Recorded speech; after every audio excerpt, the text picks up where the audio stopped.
Hello, everyone, and welcome to Slash Film Daily for Monday, April 6th, 2020. On today's episode, we're going to take a look at the launch lineup for the new streaming service Quibi. Chris has seen everything. He's experienced everything. He's going to tell us the good, the bad, the ugly. This is Slash Film Editor-in-Chief Peter Sciretta, and joining me on today's podcast is Slash Film writer Chris Evangelista. Happy Quibi Day, everyone. Do you think anybody out there listening in the Slash Film Daily audience is like super excited for Quibi? I don't know. I don't know if anyone even knows Quibi exists. I like usually when there's like something big like this that debuts, I see it like, trending on Twitter, and I don't see Quibi at all. So I don't know. Maybe no one realizes there's a Quibi to be had. I will say this: it like secretly launched last night. It had an early launch or something, and I got a bunch of texts from friends. My friends are in Hollywood, so they don't count as like normal people, but but they were like, what's good? Tell me what's good. And I take that as two things. Number one, they're in Hollywood, so they're curious about this Quibi thing, and number two, we're all stuck in our houses, and they're like, oh my god, new streaming service, new content. Is there anything worth watching? It's what I take it as. But okay, so let's start things out. I'm sure people listening to this podcast know already, but what is Quibi?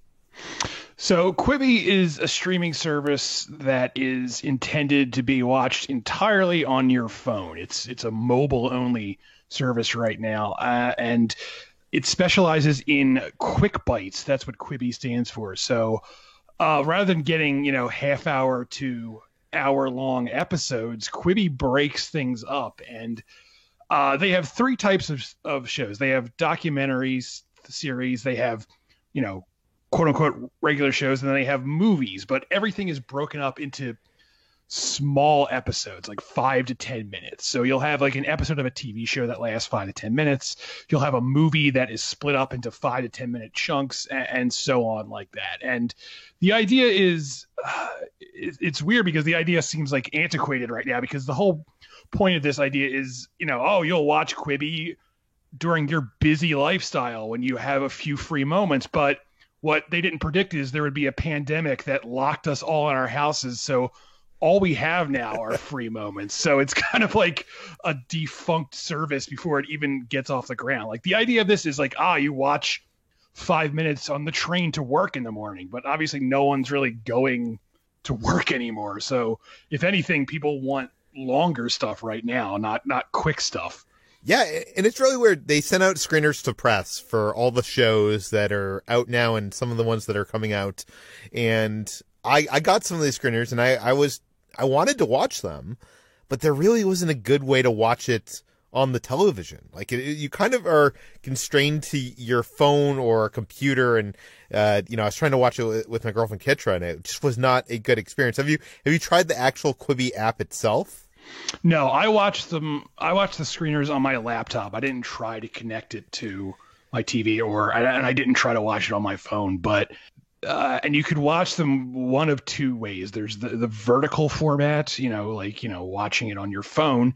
And then there's horizontal, which is also supposed to be on your phone, but, in widescreen. And I tried watching things like both ways, not like whole episodes, but I would jump back and forth. And I honestly don't know who that vertical format is for. I can't imagine watching something like that. It just looks bad to me. I don't like it. And it's, I know other people might be fine with it, but it's weird to me.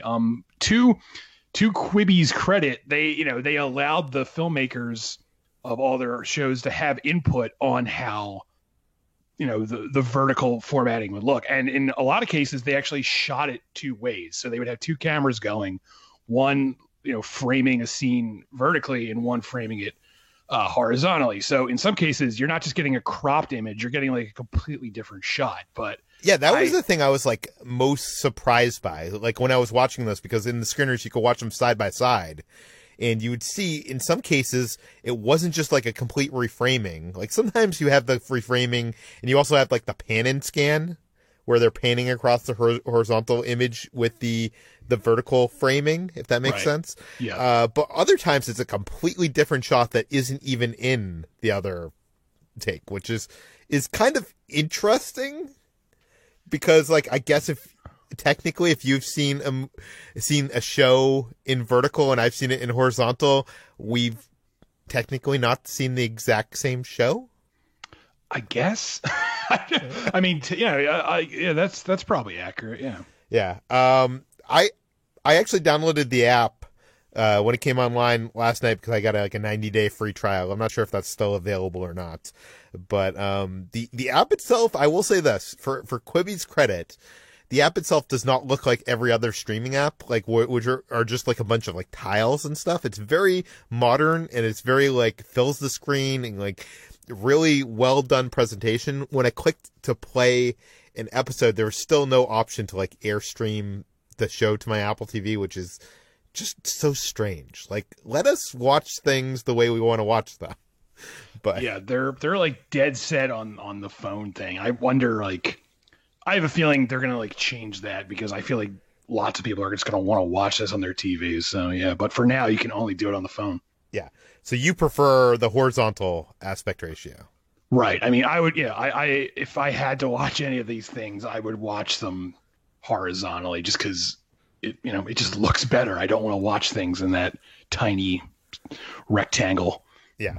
Okay. So and I think also, honestly, in my opinion, the fact that they are not picking a aspect ratio hurts both of them.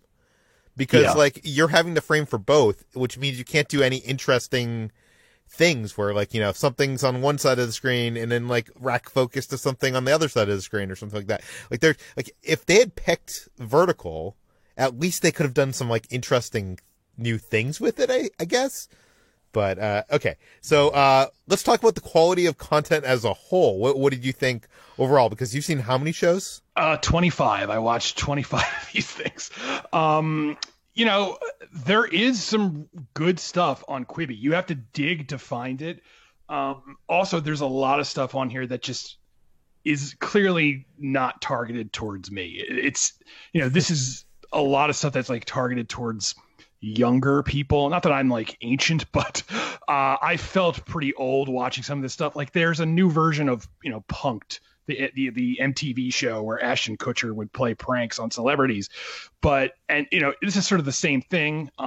But I didn't recognize any of the celebrities they were punking. It's like all like young, I guess, singers and stuff. And I'm just like, who are these? Like I had no idea who any of them were. And like, there's a show all about like sneaker culture, and I don't care about that. I can't get into it. And I'm all right with watching things outside of my interests, but you have to make it interesting to me. And the shows that delve into things that aren't my interests, they don't attempt to reach out to the uninitiated. Like there's nothing in the sneaker show, which is called You Ain't Got These, that makes me understand why I should care about sneakers, honestly. But there are a few good things. The only problem is like every time I came across something good, my immediate thought was, boy, I wish this was on a better streaming service. Like I wish this was on Netflix so I could just watch it all right now instead of this quick bite format. Yeah, let's talk about the quick bite format because like these episodes are, what is the rule? It has to be under 10 minutes? Yeah, I haven't come across anything more than 10 minutes. And 10 minutes seems to be an outlier, really. It's really like 5 to 8 minutes seems to be like the standard runtime for everything. And I think we read an article somewhere where someone said like the average amount of time that someone watches a video on their phone is like 7 or 8 minutes or something like that. Right. I know on YouTube, which I've been doing a lot of recently, to get your watch time above 8 minutes is like the goal. Because 8 minutes is like the retention time for people watching on their phone is less than 8 minutes. So, okay. How does this quick bite format like work? Like, does it work for you? Like, are they doing full episodes in that under 10 minute timeline? It depends. It varies from program to program. So, there are some like game shows, like there's Dishmantled, which is about chefs being shot in the face with food cannons, and then they have to make that food, which is, a real show on Quibi. That every 5 to 8 minutes is its own standalone episodes. You watch it through, you're done after 5 to 8 minutes, and the new episode starts.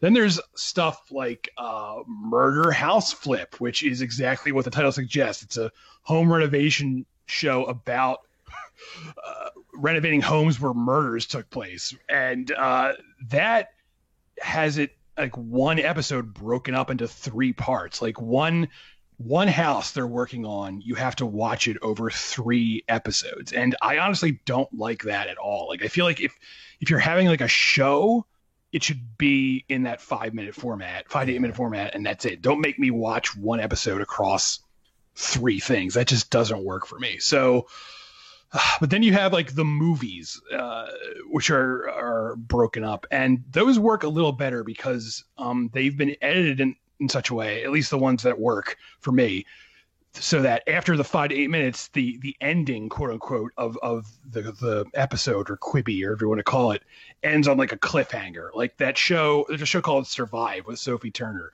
and every 5 minutes it ends with like a big cliffhanger. So you're even if you're not like totally into the show, you're like, well, I gotta see what happens next, because this is a cliffhanger. So it works on that level, but it's all very strange. And like I said, there are things that are really good on here that I just want to watch all the way through. I don't want them to be broken up into bits and pieces. So yeah. It's very weird. I experienced some shows on here. I did watch Survive. I'm not sure I would completely agree with you that like each episode ends on like a dramatic cliffhanger. Like that's what I was hoping Quibi would be like, that we'd have like 24 style, like, you watch 8 minutes and then like, oh my God, Jack Bauer's hanging off a cliff. How is he going to get out of this? Got to watch the next episode, next week or whenever it's released. And then, that happened. But like, I feel like Survive to me, like, how would you describe Survive really quick? Survive is kind of like The Gray, but with Sophie Turner. Sophie Turner is a suicidal young woman, and she plans to take her own life in an airplane bathroom, which is weird. I don't know why you would want to do that, but the plane crashes, and she and one other passenger survive, and they're in like the snowy wilderness. And now, this young woman who wanted to die has to fight to live. That's what the show is about.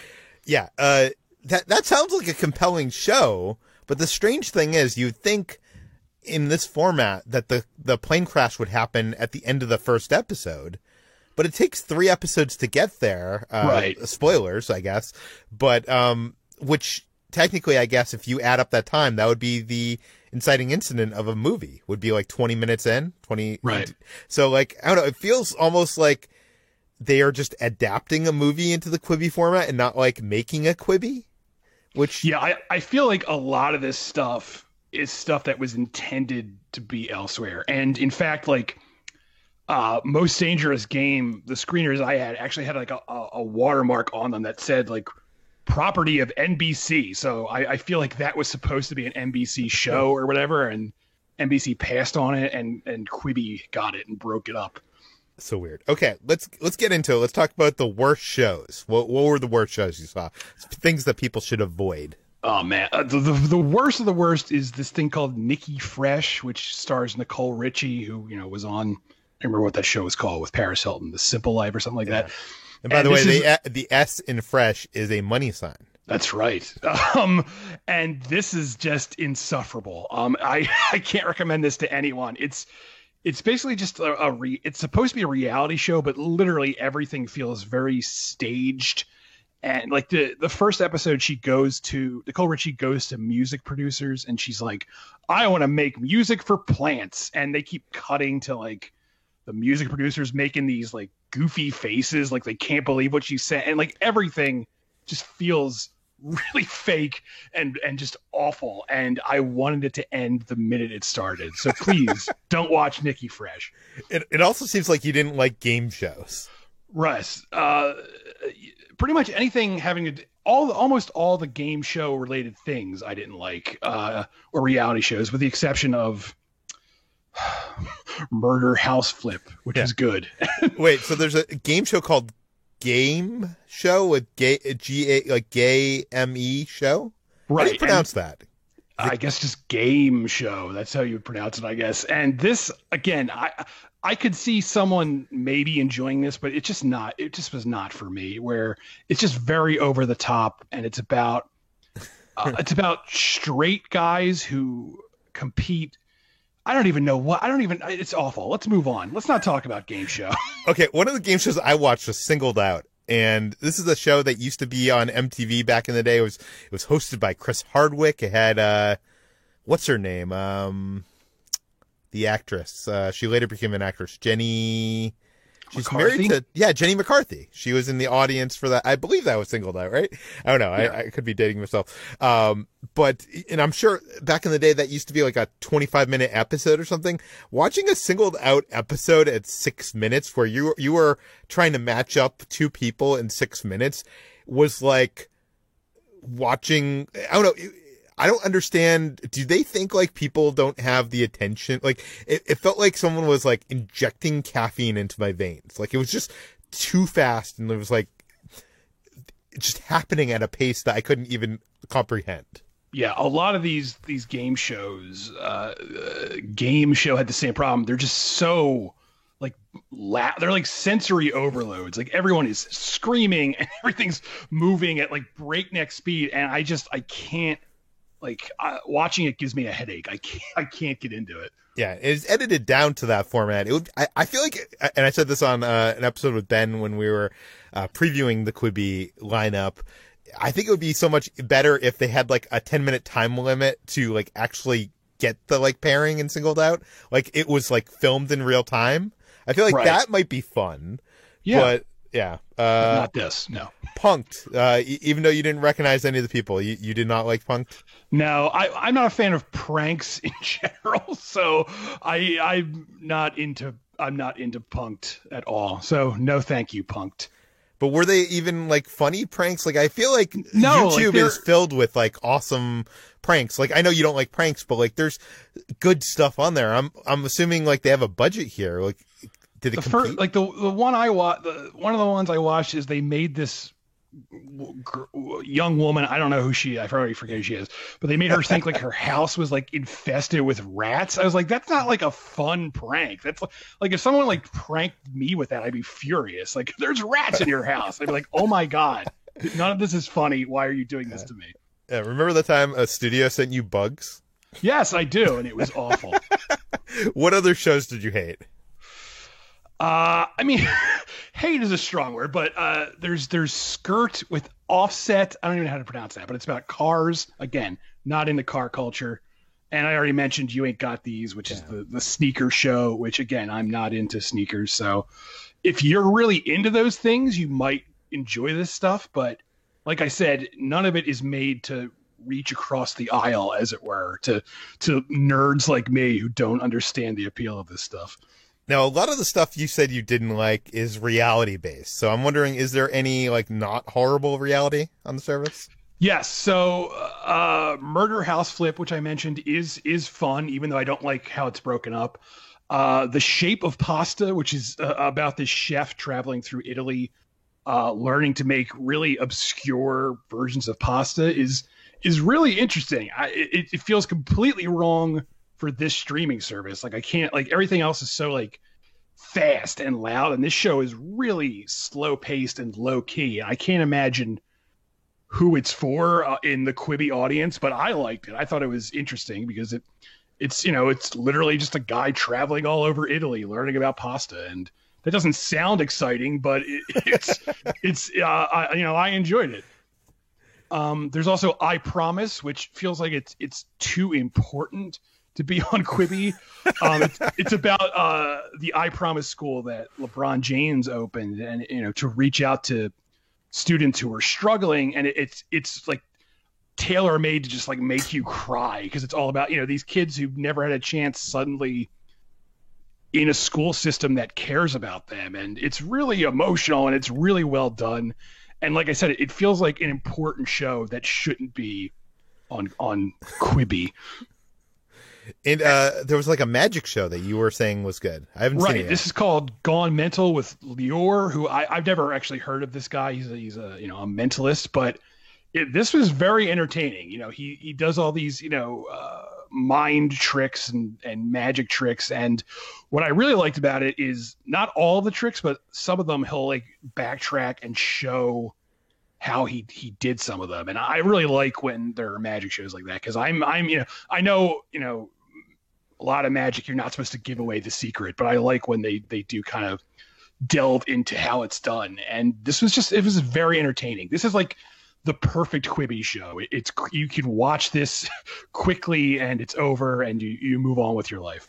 Yeah, you messaged into the Slack and you're like, have you seen, do you know this magician? Like, you were like really excited about this, which I was surprised because I didn't even touch this show because I was like, I'm expecting this to be horrible. So yeah, I think you might like this. This is fun. Yeah. Okay. So what is the biggest disappointment of the service? Honestly, everything except like 3 shows, I would say, are kind of big disappointments. At the same time, I didn't really have huge expectations, so it's kind of I'll put it this way: there's a lot of junk on this service that if I weren't watching it to write this thing, I would never watch it. And if you're going to launch a streaming service, I feel like you should have better content. When Apple TV Plus launched, they didn't have a lot, but the stuff they had was mostly competent. Whereas a lot of this stuff is just stuff I don't know who it's for. I guess it's for younger people, and I guess I'm just getting very old.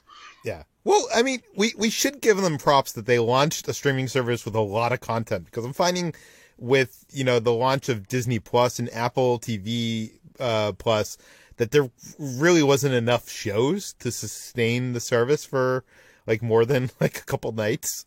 You kind of got through it. I mean, I guess this wouldn't sustain you for more than a couple nights because they're short shows, but it seems like you have a lot of options. And like HBO, you only need one Game of Thrones to make it worth it. So I will say this for me, I only watched a few of the shows, but Most Dangerous Game, which you mentioned earlier, which has one of the Hemsworths, right? Yes, it's Liam Hemsworth. And what's the other guy's name? Christoph Waltz. Yeah, Christoph Waltz. Like some big pedigree there. And it's a remake of a story that we've seen before. It really feels like a CBS show. It's really, I don't know. I couldn't get that far into it. So that would be my biggest disappointment. But I know, okay, we've complained, we've criticized. Let's talk about the best shows on the service. Let's talk about the 5 best shows. I know you said only 3 of them are really good, but what are your 5 top shows? All right, so Flipped is very funny. This stars Will Forte and Caitlin Olsen as idiots, I guess you would say. They're just really dumb people who want to start their own home renovation show, and they end up finding a ton of drug money, and instead of turning it in, they use that money to launch their own like media empire, and of course it comes back to bite them in the ass. And it's a funny show. I don't know if it works in this Quibi format, but I enjoyed it while I was watching it. It was amusing. And you mentioned earlier Survive was good? Right. It's pretty. What I was impressed with Survive is it's surprisingly like bleak and miserable. It actually comes with like a disclaimer at the beginning where it says like it deals with content that some people may find disturbing, and I'm kind of impressed that they would take a risk with something like this, because it is very moody and unpleasant, and I don't know if it's definitely not going to be for everyone. Sam Raimi did a show. He produced a show called 50 States of Fright, which we've talked about previously on the podcast. How was that? That is fun. It's not scary at all, but it's very over the top. And there's a lot of like fun Sam Raimi-esque gore in there. He directs like the first episode. And, if you're looking for something genuinely scary, this is not it. This is more like tongue in cheek. But if you want something kind of like Army of Darkness, not as good as that, but kind of like in that same tone, that's kind of what this is. What else did you like on the service? All right, so the two things I could say I actually like love. One is called Run This City, which is a docuseries about the mayor of Fall River, which is a small town in Massachusetts. It's actually the town where Lizzie Borden lived, although they don't mention that in the show, which really bugged me. Like, come on. But it's about this guy who was elected mayor. He was like the youngest mayor in history, and he was arrested twice while he was mayor by the FBI for like fraud and extortion. And so it's all about like small town politics and corruption, but it's like darkly comedic. It's kind of like a real life House of Cards, like, you know, all the dirty political tricks, but it's real people. And also Kevin Spacey isn't there, so that's a plus. So yeah, I love this. This is the one of the two things that I really wish was on a different service, because I want to watch all of it, and I only had like 2 episodes, I think. And what is the top one? The top one is called When the Streetlights Go On, and I really like this. This was it's kind of like a cross between Stranger Things, although it's in the 90s and not the 80s, and The Virgin Suicides, if you can picture something like that. There's nothing supernatural in it, but it has that, you know, kids on bikes getting involved in dangerous things vibe that Stranger Things has. But it also has that like wistful, someone looking back at their past sort of thing, like The Virgin Suicides. And it's about, you know, this really violent murder that happens in the first episode, where 2 people are gunned down in the woods, and this local kid played by Chosen Jacobs, who was in the It movies. He was Mike in the It movies. He's riding his bike, and he rides into the crime scene basically, and then he and one of the victim's sisters start investigating the crime. And I saw this advertised as a YA show, and it's really not, because it's the murder that happens in the first episode is like shockingly violent. Like, it took me completely by surprise. Like, I'm not usually unnerved by violence, but the way this is portrayed is like shockingly brutal, to the point where I don't know why anyone was calling this a young adult show, because it's clearly geared towards older audiences. But it's so well produced, it's so well written, and again, I just wish this were on a better streaming service. Well, this show actually has a story to it. I'm not sure if you know this, but this show was originally filmed by a director named Brett Morgan, and he was the guy that did The Kid Stays in the Picture, and he did the Cobain documentary. He produced that. He directed a pilot episode of this, which premiered at the 2016 Sundance Film Festival. I saw it and I wrote it up. I actually did an article called one of the best things I saw at Sundance this year isn't a movie. And it was this pilot that didn't get picked up, and it was everything you describe. Very moody. It seems like they didn't change much about it, aside from it was a very white suburban cast. And it seems like they've kind of rejiggered that a little bit. And now it's being directed by Rebecca Thomas, who I was a little bit worried, because I watched the trailer for this, and the trailer for this looked like like, you know, when you've seen like a great movie and then they remake it, like, you know, you watch Total Recall or whatever, and then you watch the Hollywood remake. It looked like the Hollywood remake version of the thing you saw in the bad way. And Rebecca Thomas is also the director of the probably the worst episode of Stranger Things in the history of the show. The one where she goes off and meets like the X-Men or whatever. Oh, yes. Okay. Yeah. So I was a little bit worried about this, but I'm happy that you're saying that this is a great show, because that pilot had such a promising, and that pilot was actually, from what I understand, kind of like a compromise, because it originally started out as a feature film and he couldn't get it made as a feature film. So it got made into a pilot, which, you know, would have set up this mystery. So I'm guessing this is probably more of an adaptation of the feature film. Yeah, they're billing this as a movie in chapters, so yeah, I think this is supposed to be the film version. Yeah. So, but yeah, if you're only gonna watch one thing on Quibi, I would say this is what you should watch. Yeah. So you're recommending When the Streetlights Go On, Run the City, and 50 States Afraid? Yeah, those are the three I think you can't go wrong with. Everything else is sort of like it's up in the air. If it appeals to you, give it a try. If you read the description and think I don't like the sound of this, you're probably not going to like the show. Like it's not going to change your mind. And they're launching a lot of these shows with like the first 3 episodes. When do new episodes come out? Are they coming out weekly? I think they're doing it kind of like Disney Plus, where they have a new thing every week, or like traditional TV, the old days. It's weird that they don't go daily. Yeah, I don't know. I don't know what they're doing over there at Quibi HQ. Did you get a chance to watch any of the daily, like the news shows or anything like that? No, they didn't make those available to me. They only made these 25 shows that I wrote about available. Yeah. So there's more available on Quibi if you want to check that out.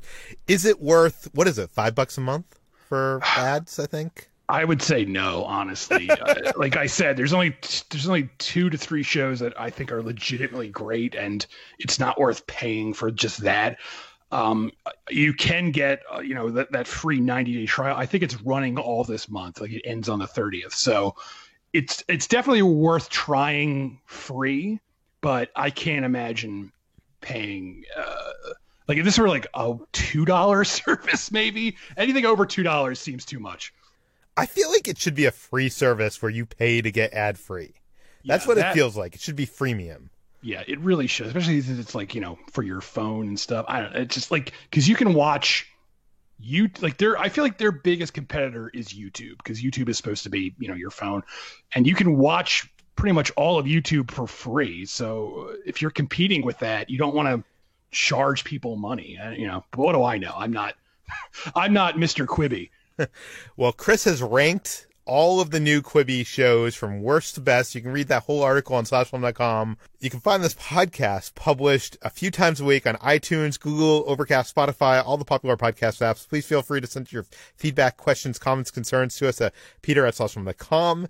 And if you can, please head over to iTunes, give us a rating, give us a review, tell your friends, spread the word, and we'll see you later.